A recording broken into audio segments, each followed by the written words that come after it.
Hello, everyone. Welcome once again to another edition of the Peaceful Solution Character Education Program Teacher Certification course. If you're here at the Peaceful Solution headquarters or joining us online, you can please be seated. If you're standing, my name is William and I'll be your teacher this evening, and we will be picking up in Chapter 6 of the Self-Control Unit, which is entitled Self-Control in Society. If you're joining us online, remember if you're on official Peaceful Solutions Facebook page, you can go to the top of the page, click on the drop-down menu there, and there'll be some books. And we're in the third unit called the Self-Control Unit in the Teacher's Manual. Feel free to download it. It's free of charge. And you're going to need it for tonight in the next few classes. And we're going to be picking up on page 1. I left off last class, I believe it was on page 155.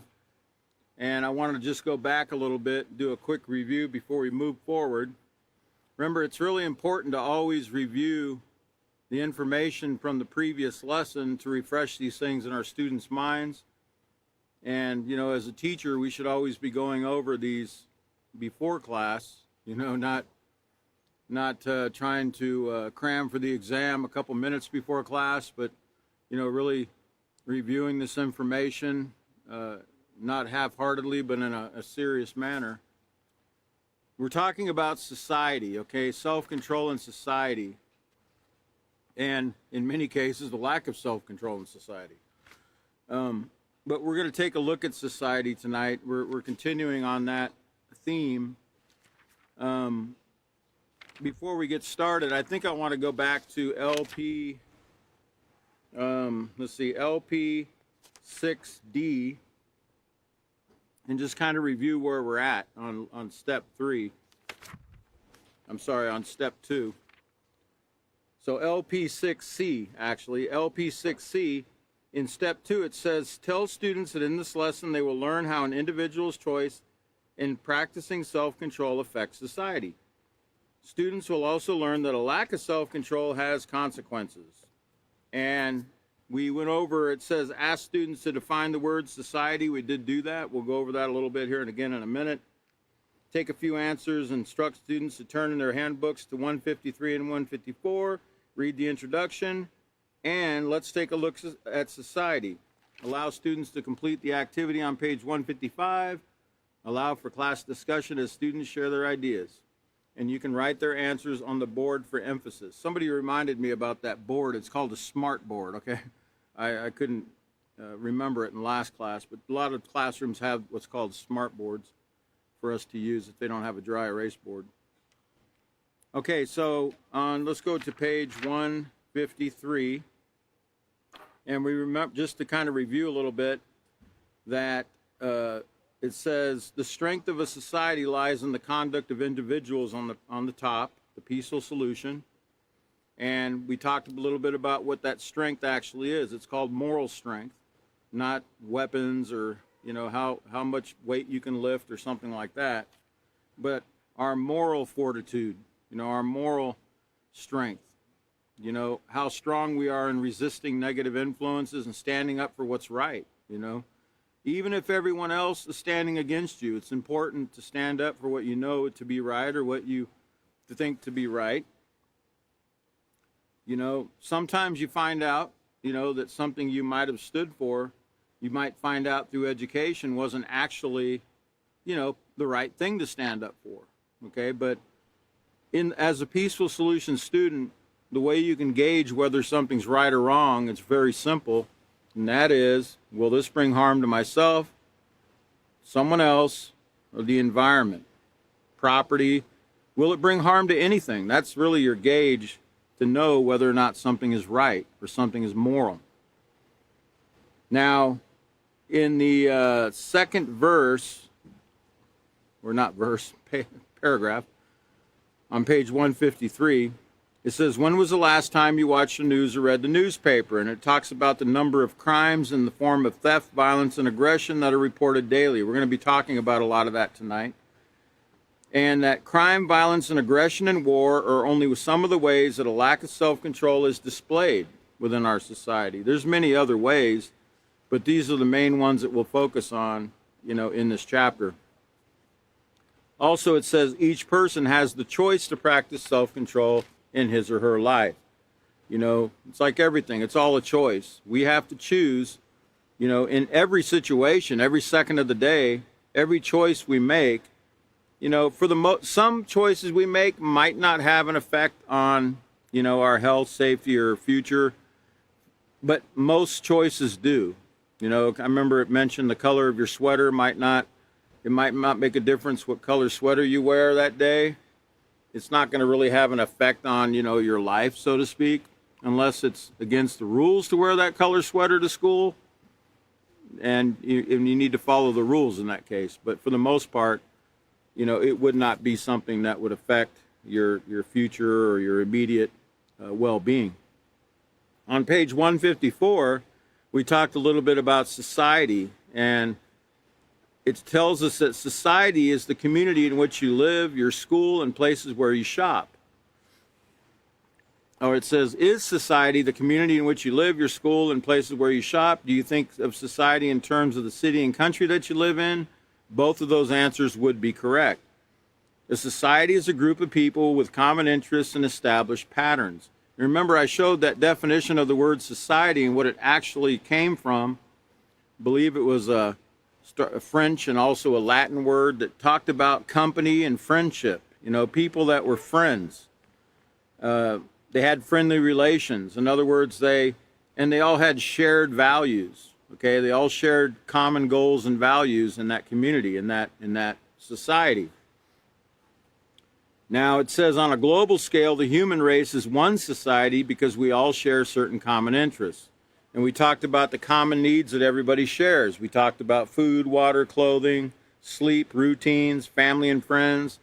Everyone needs rules or some kind of order, and we need air to breathe. That's just a few things that we have that are in common all around the world.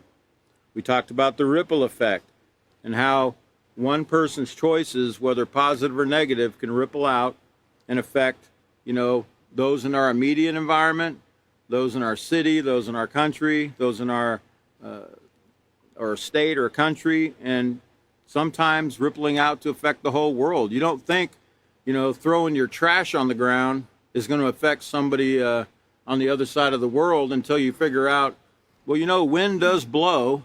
And trash does end up in the water, in the river, the lakes, streams, and it goes out into the ocean, and the ocean currents go around. So, there is an old saying, what goes around comes around, right? You might not think it would make it all the way around the world, but you don't know, and these things do get around. So you shouldn't be throwing them on the ground to begin with, and then you won't have to worry about whether it's going to end up somewhere in somebody else's environment. We talked about interdependency on page 154 at the bottom, how all members of society are interdependent. We depend on each other, for skills and talents. Somebody reminded me after class, hey, you didn't mention singers, singers are important. Singers are part of our, people that offer services to us, entertainers, right? Well, it's true, as long as that entertainment is moral, uplifting, it's not bringing any harm to yourself or somebody else mentally, then yeah, that's nothing wrong with the music or the movie or the documentary or whatever you're going to watch. But remember, for the most part in this day and age, because of the lack of moral character training, it's going to be more likely to be a negative influence. So you really have to guard. You have to know what standards to follow according to the peaceful solution, and then weigh whether or not you should partake of that entertainment before you do so. All right, and then on page 155 is where we left off, and there was a couple questions on the bottom. That's where we're going to pick up, and it talked about. It says, these are the questions to ask your students. Stop and think. What are some advantages of living in a society? What's the advantage of living in a society where there's people that offer services, etc.? They share their talents and skills versus living in the Himalayan mountains, you know, where only the Yetis running around, you know, right? What's the advantage? Well, you know, in the Himalayas, there's probably not a barber, right? There's probably not a grocery store you could go to, not even an In-N-Out store. You know, there's probably not a gas station. There's probably not a hairstylist or a barber. Put up that first visual I have so people can see some of the, if you have bugs crawling in your sleeping bag in the Himalayas, you probably can't call the rodent control or pest control to get rid of them, you know, because there's nobody there, quite frankly, unless there's other mountain climbers there with you. So there's not going to be these services provided. There's not going to be people that you can get things from that you're dependent on to get your needs met. Possibly you might need a medical person to provide oxygen for you up there on that high mountain, right? Because up in the high levels, you might run out of oxygen, and you might need to call that local medical supply store to be able to get some oxygen, but there's nobody there in the mountain, right? There's nobody in the Himalayan, unless somebody else has an extra tank you can borrow. Okay, so some of the advantages obviously is that if we don't know how to butcher meat, we can purchase it at the store. It's already butchered for us. And we also have a need for healthy interactions. And let's look at the next visual, because I want to remind you what healthy interactions are from page 44 through 46 of the character unit. Okay, healthy interactions. It says in families educated in positive moral character, appropriate affection is shown to all members. In other words, it's appropriate for members of a family to display true love and concern, congratulations, appreciation, and sometimes a loving hug. This is not to be confused with inappropriate touch of sexual molestation. It goes on to say that children communicate their needs to parents in positive ways when they interact in a healthy way. Children also respond to their parents with respect. Members of the same family verbally express their care and concern for each other by saying, "I love you" or "I appreciate you." Other verbal courtesies, such as "please," "thank you," and "I apologize," are frequently used in everyday interactions. Remember, these are examples of healthy interactions that people need to have. And not just with family, but sometimes with your teacher. I'm not talking about hugging your teacher. I'm talking about please, thank you, being appreciative of the things the teacher does for you. It says, these parents teach by example that name-calling, teasing, and insults rob others of their self-worth. Also in healthy families where there's healthy communication, physical and mental health are also valued. Therefore, the abuse of alcohol or drugs is discouraged. There are open discussions and positive communication about the dangers of illegal drugs and the abuse of alcohol. Let's face it, if you don't teach them, somebody else will, and they'll probably get the wrong information if you let somebody else teach them, unless it's somebody from the Peaceful Solution Program that's been trained in that area. It says, some families explore alternatives to use of legal drugs. Rather than using the prescription medication, they might use alternative forms of medication. These families find special things to do together that are pleasant and morally enlightening to one another. The members respect each other and their possessions by always remembering to ask permission before touching, borrowing, or taking an item. They often take turns reading from a special book. And they always resolve conflicts by finding a peaceful solution that shows respect for other family members. And those are, all forms of healthy interactions that people need to have, with family, with friends, etc. Now, the question 2 says, what are some disadvantages of living within a society? Well, some disadvantages of living in a society include not all people have positive moral character. That means they're antisocial. Remember, I showed the definition of society. When somebody goes against the rules of society that are proper moral conduct, they are antisocial. And so what they have is what they call prisons and jails and other places that they like to put antisocial people. They label them antisocial, and they put them within walls to confine them because they can't control their self. It says, not all people have positive moral character and can be susceptible to violent and aggressive acts of others. And this leads to fear, insecurity, and a lack of trust of others, which is what we're going to be talking about tonight, in the other pages here as we move along. So I want to put up the next visual as I read. Actually, let's go ahead and take the visual down. We'll go ahead and read LP6D first. LP6D, step number 3. It says, explain to students that a lack of self-control and stealing has far-reaching negative consequences on the individual and society. And it tells, have students turn to page 156 and read the section entitled, A Lack of Self-Control Affects Our Society. And then it says, have students turn to page 159 and read the personal account of a woman's experience with the crime of theft, and then discuss the questions. Now notice it doesn't say anything about 157 and 158, right? So after we read 156, should we just skip to 159? No, we need to read those as well. They're implied that you need to read that before you turn to 159. Allow students to complete the exercise on the bottom of page 160 and ask volunteers to share what they wrote with the class. So let's go ahead and turn over to page 156. And you go ahead and put that visual back up. And it's titled, The Lack of Self-Control Affects Our Society.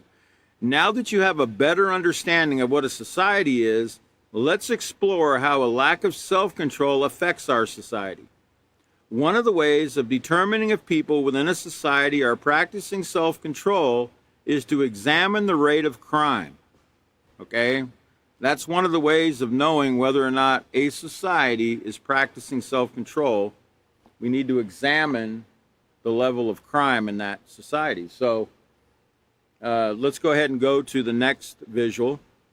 It says that crime, the word crime, is defined as a grave or serious violation of law or offense against morality.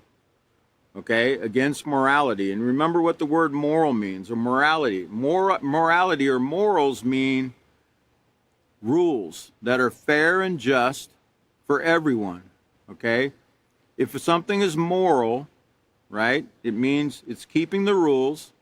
It doesn't bring harm to anybody, to their health, their safety, their future, their reputation, or someone else's health, safety, future, and reputation. Or freedom, okay?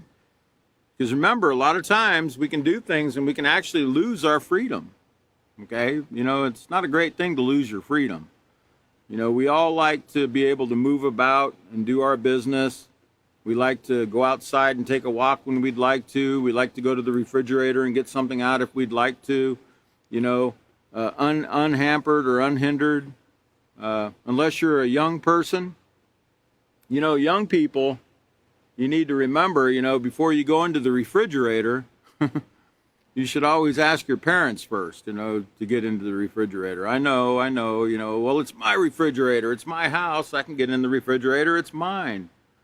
Well, unless you have permission, you should not get into the refrigerator. You should always ask your parents first. I know when I was growing up in my house, I think I told you already, my parents actually had to put padlocks on the cupboards to keep us out of the canned fruit and all the stuff we'd like to get into. My parents weren't rich, and sad to say, we even had a padlock on the bread box. Those old bread boxes you used to put the Wonder Bread in or whatever. They even had a little lock on there, because we couldn't keep our hands off. My parents couldn't afford to keep going out and buying a bunch of groceries, and they asked us, please don't be taking things without asking. But we weren't listening a lot of times, and we would get into the food, and my family could not afford it. And, sad to say, even when they put the padlocks on there, we found a way around the padlock. Just take off the little screws on the hinges there and just take the whole door off and get in there, There's nothing that'll stop a thief, right? Well, the peaceful solution will help stop a thief. You know, it'll, if you train someone not to steal, they'll stop stealing. Okay, if you train them the importance of not stealing and the benefits of not stealing, they can stop stealing. You know, and they will, and they'll see the benefit, especially if they get stolen from themselves. Then they really understand stealing's a bad thing. You know, once they are stolen from. But it says crime. Okay, it says crimes like burglary, rape. Let's go to the next visual, by the way. Crimes like burglary, rape, school shootings, road rage, and other unsafe driving practices are examples of ways in which people demonstrate a lack of self-control. And you can see at the visuals there, you know, you see the burglar, you see the victim of rape, you see the school shooter, and you see the road rage. You know, it's an actual picture of somebody in a road rage incident. I don't know what that thing is, some big stick or a piece of lumber or something.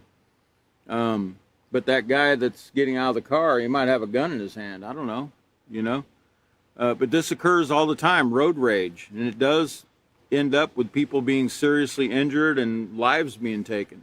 And sometimes innocent victims that get in the way. So it says, for instance, freedom. Let's go to the next visual. It says, for instance, sorry, I lost my place. Okay. Okay, it says crimes like burglary, rape, school shootings, and road rage, and other unsafe driving practices are examples of ways in which people demonstrate a lack of self-control. Where there is a lack of self-control, there's also a lack of moral responsibility and compassion for others. It says crimes like the ones mentioned above create additional problems affecting the quality of life. For instance, freedom, safety, and security become limited in areas where there's a high rate of crime. You know, and when most people think of freedom, you know, they think of red, white, and blue, you know, the flag flying. But when there's a high rate of crime, the red, white, and blue that's flashing is called a police car. And there's always police involved. There's always some kind of policeman or law enforcement that's necessary because people can't control themselves. And, you know, do you think the police officers stop crime? Do they reduce crime? Police officers? No. Police officers cannot prevent crime. Police officers can only come after the crime's committed to clean up the mess, you know? That's why when your house gets robbed, you have to call the police. You can't call the police before your house gets robbed because you don't know when the robber's coming, right? But they can't prevent crime in that way. I mean, even if you have an officer cruising the neighborhood, well, all they have to do is wait till the officer goes by and then break the door in after he goes by and, you know, kind of time how long they think he's going to be before he comes back around. That doesn't stop a thief if they want to do some harm or a killer if they want to kill somebody. They'll just wait till the cop's not there. So it says, they become afraid to allow their children to play outdoors, to walk around the neighborhood, to leave their cars unlocked, and to sleep with their windows open. Okay, this is how bad it can get. You know, neighborhoods, they don't feel safe. Children can't, and children should be able to play, without somebody, a fear of somebody snatching them or molesting them or, giving them some drugs or pulling them to their gangs or whatever else. Children should be able to play in the streets. Of course, not in the streets where they're busy streets where there's cars, going by or whatever, but they shouldn't have any fear, okay, of being hurt, harmed in any way. And parents shouldn't have that fear either, but we live in a society where that's just not possible now. I mean, I don't see where you could live where that would be possible unless it was a community of people that were practicing and that were taught and that are practicing the peaceful solution. Then you could probably do that. Now it says, you can be certain that people who have moral character, value life, and respect the possessions of others are not the ones who are committing these crimes. Okay, so you can be sure that the people in the peaceful solution here are not the ones that are out, robbing, raping, murdering, stealing, committing grand larceny, or whatever else, right? They're practicing moral character. They're practicing making right decisions. They're practicing self-control. They're stopping and thinking before they, if they see something they want, they stop and think before they take something.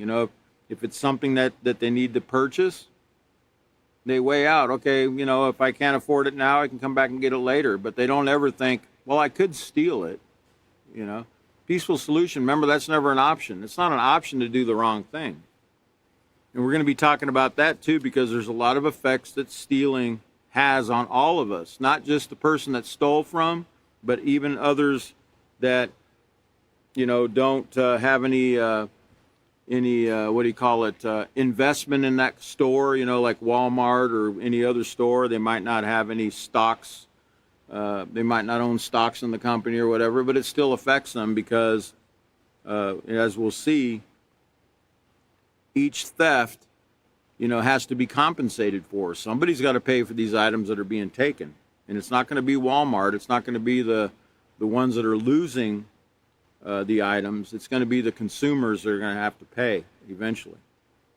So it says, you can be certain that people who have moral character, value life, and respect the possessions of others are not the ones committing these crimes. Without those who uphold the law and practice self-control, even simple activities that you now take for granted, like going to school or to the mall, would become dangerous and life-threatening. And we see that now with the school shootings. It used to be you could go to school, you go to school to learn. You don't go to school thinking, I might not come out alive. A police officer might, leave home every day thinking, I might not come back tonight. But a child shouldn't be thinking, and I'm not saying police officers should even have to think that, but they do because we have this lack of self-control. But a child certainly shouldn't have to worry about, and a parent certainly shouldn't have to worry whether their children's going to come back safe and unharmed when they go to school to learn and grow and thrive and become great citizens. Now it says, in most areas of the world, the majority of people practice some degree of self-control. They treat others with respect. There are also some areas, let's look at the next visual. There are also some people in all areas of the world who lack self-control and get carried away by their emotions, causing harm to innocent men, women, and children. Okay, and in the case of, there's suicide bombings, in other countries where people get so caught up in their emotions or hatred for somebody or their zeal to be a patriot for their country and die for their country or die for their cause, and they strap, a bomb and shrapnel and stuff on themselves, and they're willing to even kill themselves, to hurt somebody else to get their point across.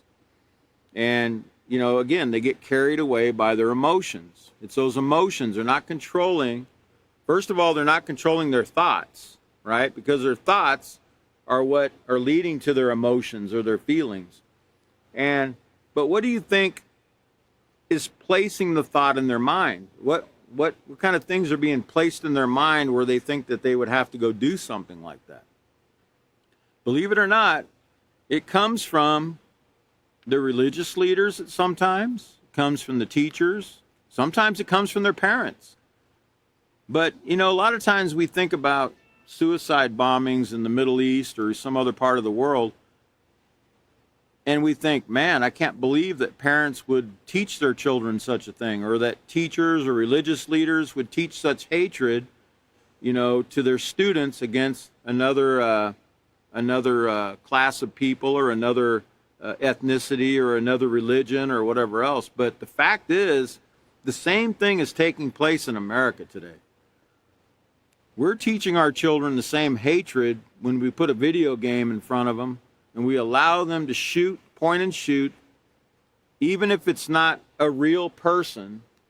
We're teaching hatred to that child by allowing them to even point such a weapon, even if it's fake, at another living thing, or even an animated living thing, as if it's just entertainment, a form of entertainment. You know, we need to be careful.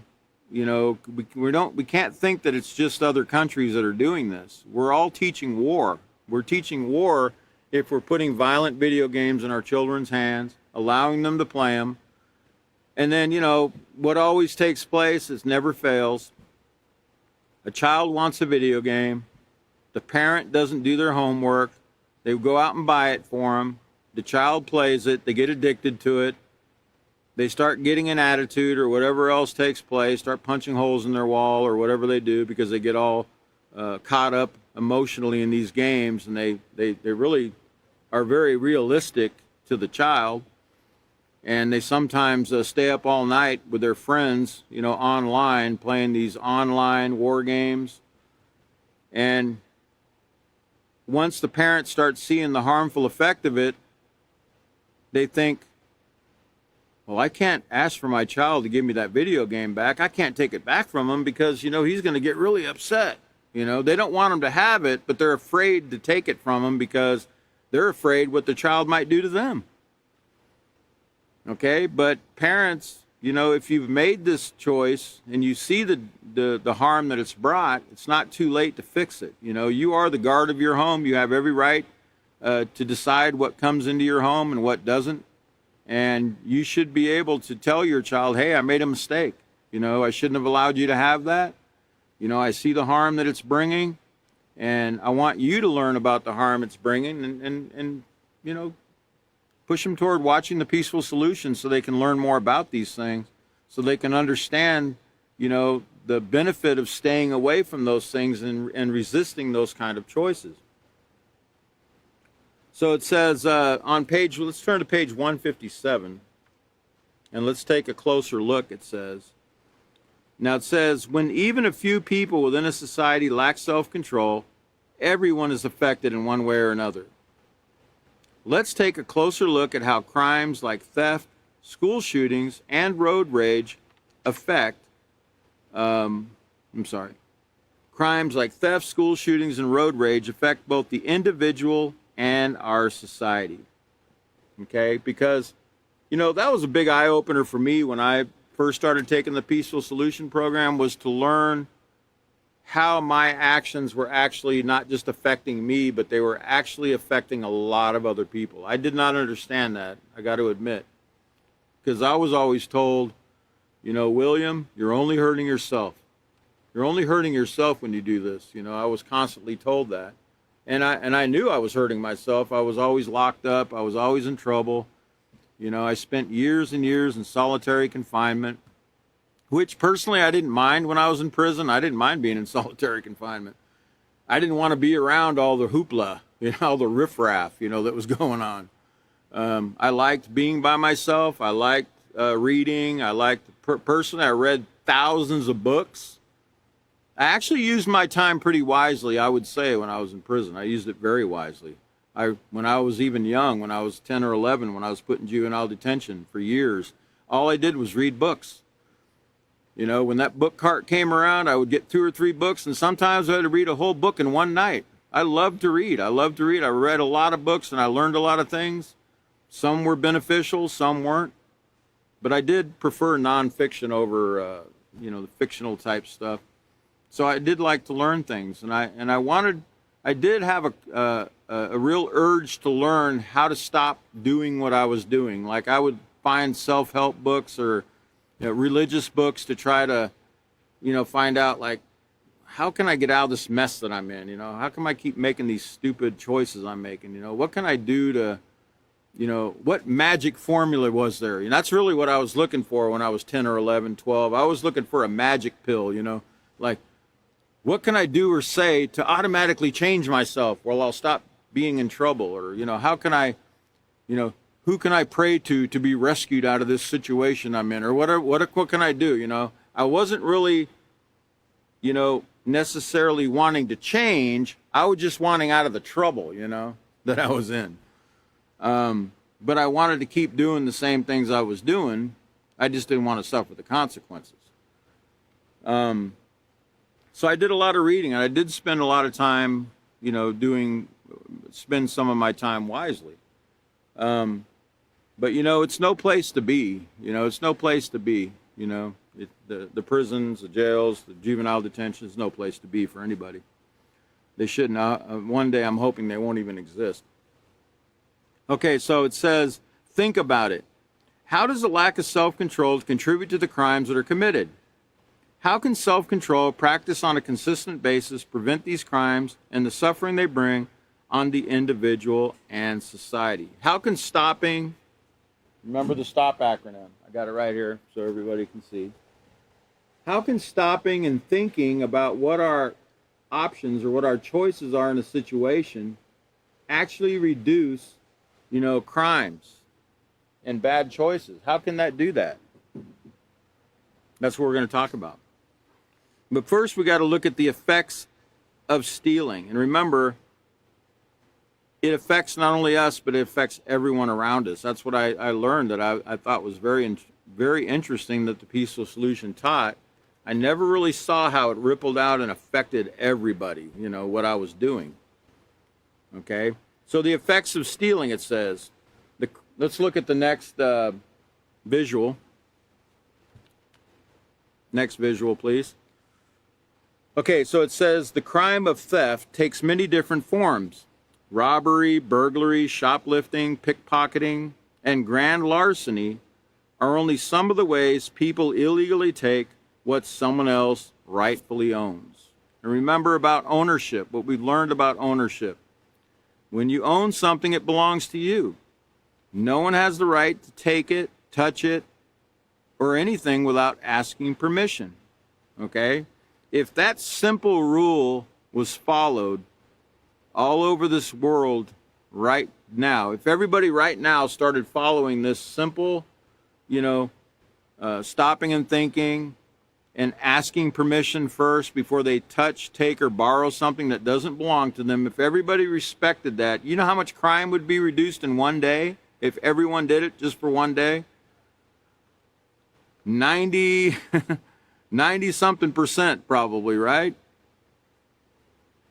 Actually, I would say 100%. If everybody did it and everybody practiced that one principle, right? Because remember, everything circles around, or everything centers around that honesty or not stealing, because that's what starts all the wars, in this world today. Even the conflicts that we have with one another, etc., is somebody didn't stop and think before they took something or borrowed something. They didn't ask that permission first, okay? And that includes, well, I don't want to go there yet because it might be too...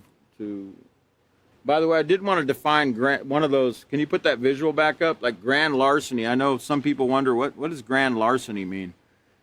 Grand larceny would be like a theft of something that has a high value, like over $5,000. Depends on the state you live in. I don't remember. I didn't look up Texas, but it might be something over $500 or $5,000 or whatever they put the limit on for what they would call grand larceny. But it's just stealing. It's the same thing. It's just stealing high dollar stuff. Okay? All right. Let's talk a little bit about stealing, okay? Because there's a lot of stuff that people steal, okay? But first we need to know, it says on page 157, it says, stealing deprives the owner of the use of their belongings and creates an environment of fear and mistrust. In addition to this, force and violence are often used against the victims, leaving them physically hurt, mentally scarred, and fearful for their life. Victims have also been killed during the act of stealing because they attempt to protect themselves or their belongings. And sometimes it's like a little sum of money. It's not even much, they get killed for.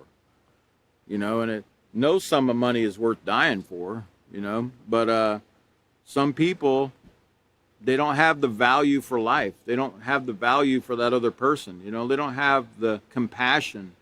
They don't care about the needs of other people. They don't care that that person has a mother, a father, a husband, a wife, or whatever. They don't think about that person. They're only thinking of themselves in that moment. They're thinking about, what can I have? What can I do for me? They're being selfish.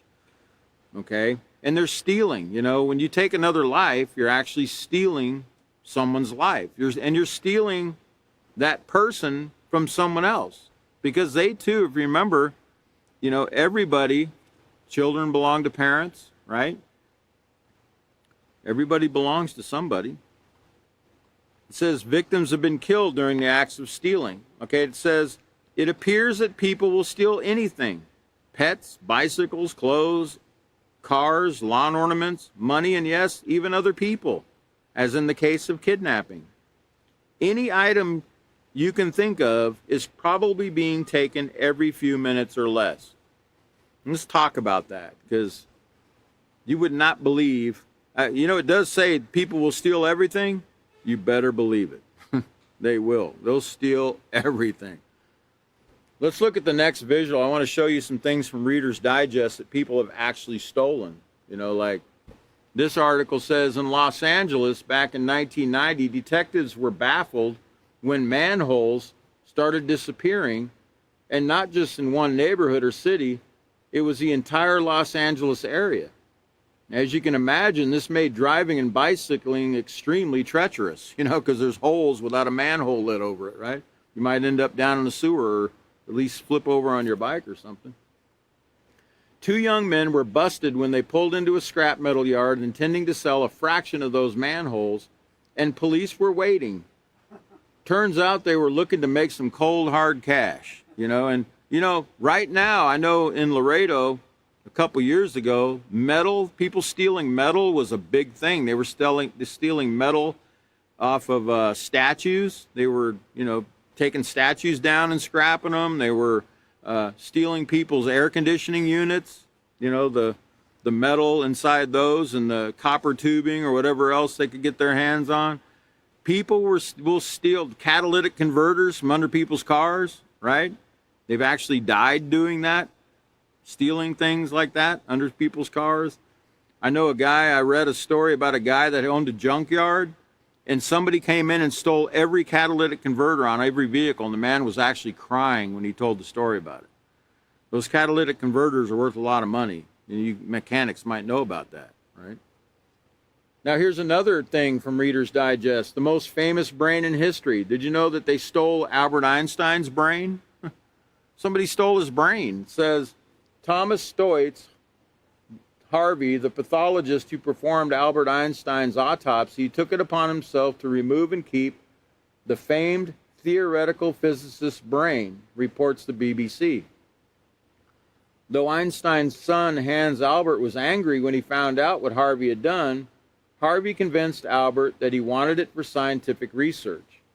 Harvey kept the brain for years in a mason jar in a cooler.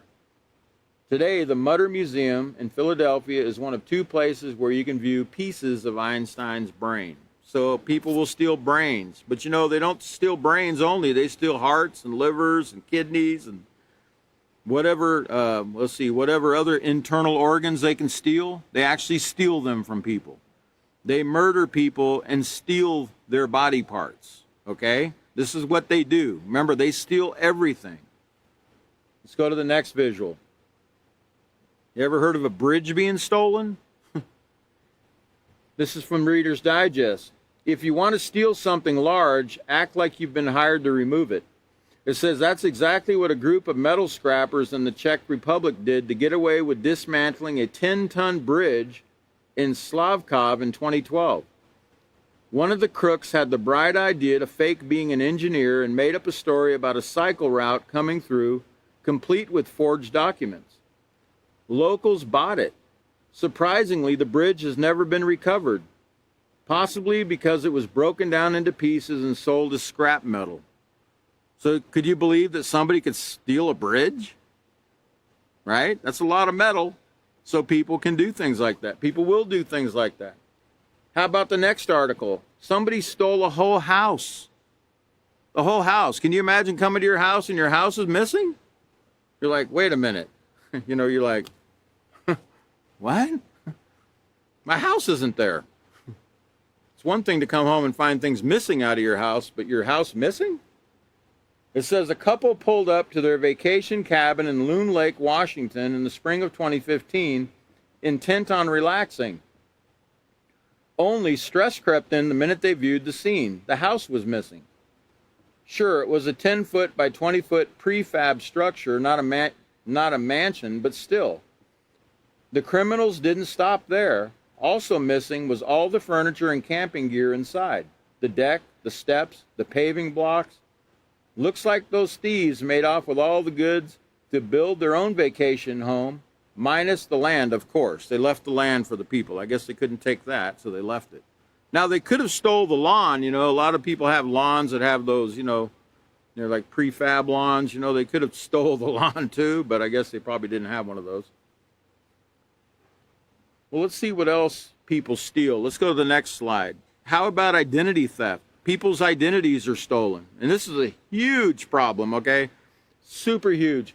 Identity theft. Now, what is it? It says the short answer is that identity theft is a crime. Identity theft and identity fraud are terms used to refer to all types of crime in which someone wrongfully obtains and uses another person's personal data in some way that involves fraud or deception, typically for monetary gain. And it says, what are the most common ways to commit identity theft? Many people do not realize how easy criminals can obtain our personal data without having to break into our homes.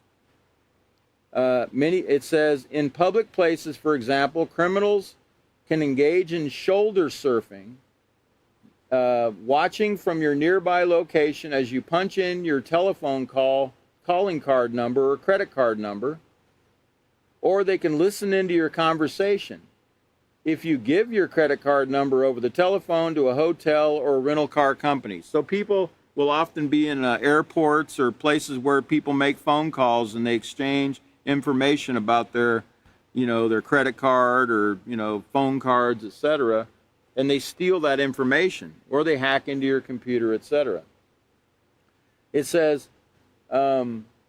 why should you be aware of identity theft? Because each year, roughly 15 million Americans are victims of identity theft. 15 million out of 300 million Americans. This is just identity theft. It says, with financial losses, the country loses nearly $50 billion a year in identity theft. The average loss per case for identity theft is $3,500. I know a person personally that had their identity stolen, had their information stolen, and they're still suffering for it. Because you don't just, you know, call somebody and say, hey, you know, my identity was stolen and, you know, I want to report it stolen. No, you got to go through a whole lot of trouble to try to fix everything that's been done. Okay? You got to prove that your identity was stolen. You got to recover all your credit cards, your driver's license. Everything has to be renewed. You got to go through a whole lot of trouble. It takes years. Then you've got problems with the credit companies that you have to deal with, and you were a victim, and they actually treat you sometimes like you're the one, like it was your fault, or you know you're the one that committed the crime. It's really horrible to go through. Okay, I can tell you. Now it says the average cost of identity theft for each person is $3,500. The average loss of medical ID theft is $13,500. Tax fraud is $21 billion, and in 2016, $6.5 billion compared to 2014. Okay. Let's see. Oh, I'm sorry. Yeah. So you see, in 2014, it was $6.5 billion in tax fraud, and in 2 years, it went up to $21 billion. Okay. This is how bad it is. This identity fraud, identity theft. Let's go to the next slide. Remember, they steal everything. How about home title theft? You ever heard of that? That's right. They steal your title to your home. Also known as deed theft or house stealing, home title theft is when someone obtains your property deed without your consent, and usually by way of identity theft. And the steps they take are thieves find a home they want to target. They find a home that they want to steal. They committed identity theft to assume your identity, to take on your identity. They get your social security number or whatever else they need to make this deed swap. And then the thieves transfer a home deed into their name or another party's name. Like they'll sell your house to someone else. Okay? And you know, you're not going to know. You're not going to know that somebody stole your house until they come to your door and knock on your door and say, hey, what are you doing in my house? You're like, what do you mean? This is my house. No, this guy sold me your house. What do you mean somebody sold me your house? You know what I'm saying? That's how it works. But people steal homes. Not just physically steal them, but also in this way. And now what do you think is going to take place if you go through something like this? You're just going to call the cops and that's going to be the end of it? Oh, no. You got a long journey of recovering everything that they stole when they stole your deed to your home. How about this next slide? It says, a well-organized conspiracy. Houston car thieves are selling stolen vehicles in Austin. It says, Detective Olofsson has seen his share of counterfeit car titles. But this latest batch is so good, he said, we've already had one make it through the DMV. In other words, the DMV didn't even know that the car title was fake, okay? Because they have a way of telling whether they're fake or not. You know, they can hold it up, look at the watermark or whatever. But these are so great, the thieves have come up with titles that are so great, they can fool the DMV, it says. He's worried because criminals are using these fake car titles, forged driver's licenses, and other altered documents to sell stolen high-end cars to victims in the Austin area. And in this case, they were selling stolen Cadillac Escalades. You know, these are upwards of, you know, $69,000 vehicles. Okay, now it says they'll target the dealerships that have a large inventory.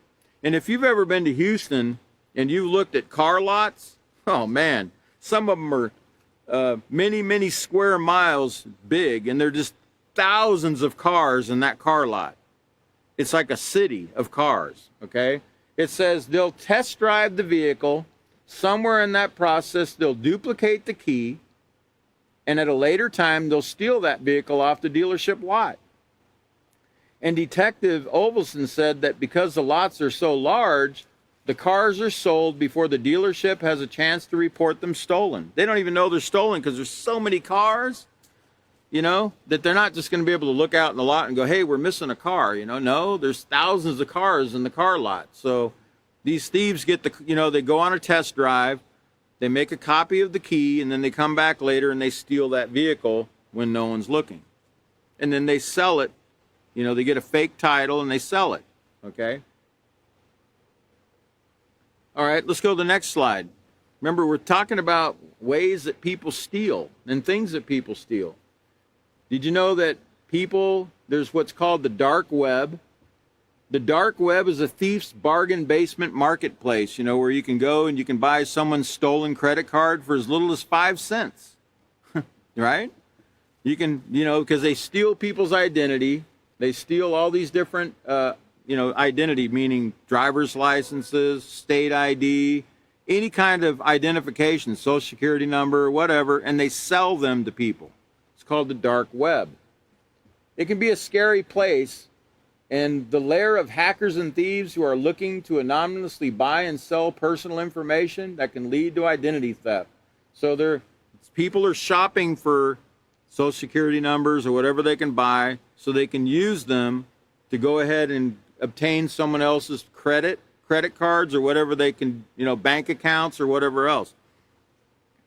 I can tell you, I knew a man in Anchorage, Alaska, that in prison was committing identity theft, where he would read the obituaries in the newspaper, you know, because every day you know there's obituaries in your local paper, and he would find a dead person. He would call the hospital that they died at, and he would say, this is so-and-so with such and such insurance company, and he would scam them into giving that person that was on the phone would give them information about their medical, and this was 20 years ago or so, but he would actually obtain personal information about that person that stayed in the hospital. He would use that information to obtain their credit cards. to get credit cards in the dead person's name. And believe it or not, this man even had Liberace's credit cards. You know Liberace, the piano player. He was actually able to get Liberace's credit cards sent to him. And he had a drop box. He was in prison, but he had a box that he rented out there, a P.O. box. And he had these cards sent to a certain P.O. box. He would have somebody run to the box and get them for him. And they would go out and they would purchase items and, and he would sell those items at low dollar, half the cost to somebody else. And that person would bring the money to the jail and put it in his account. Okay? This goes on even in prison, on the telephone, on the prison telephone. Okay, so, the prisons are supposed to protect the people from the crimes, right? Well, that's not always the case, okay? Crimes can be committed even in prison, where stealing is taking place, even within prison walls. Let's go to the next slide. And then, of course, you have some of the effects of stealing are these neighborhood watches, You see this guy, I'd like to report some people not living in fear, Like, looks like that guy is walking down the street and he doesn't have any fear in him. He must be up to something. Let's see what else they steal. Hair? Venezuela, there's a big deal there. They call them piranhas. There's people that go around and the girl will be standing there at the bus stop or whatever, and she's got long hair and they got a ponytail or whatever, and they come up behind him and they snip the hair off. And they sell the hair at high dollar for wigs and things like that. Okay? So remember, people steal anything. Okay? Anything they can get their little hands on, they're going to steal it. Let's go to the next slide. Here's 13 things people steal from grocery stores all the time. Number 1 is candy. Number 2 is fresh meat, baby formula, alcohol, fully cooked meat. Cheese is number 6, razor blades, seafood, cosmetics, spices, over-the-counter medicine, energy drinks, and cigarettes. Those are 13 things that people steal from the grocery store, the top 13 things that people steal from grocery stores all the time. Let's go to the next slide. Here's common things people steal. Toilet paper, pens from work, condiments. They go to restaurants and they load up on condiments, Instead of taking their fair share, they take a bunch of straws, they take a bunch of extra ketchup, tons of mayo or whatever they need, right? They take their coworkers' food. I've lost my food at work many times. I've gone to the refrigerator to get my lunch out, and it was gone. And it was adults working in the place. I'm like, who took my food? Not me. A bunch of adults, not me. Beer glasses, hotel amenities, Wi-Fi. They steal Wi-Fi signal from other people without permission. Street signs, Kleenex, store samples, etc., etc., etc. But, there's some other things people steal without even realizing it. Let's go to that next slide. Here's 10 common ways people steal without even realizing. Not being on time, slacking off in work, watching pirated movies that they didn't pay for online, downloading pirated software,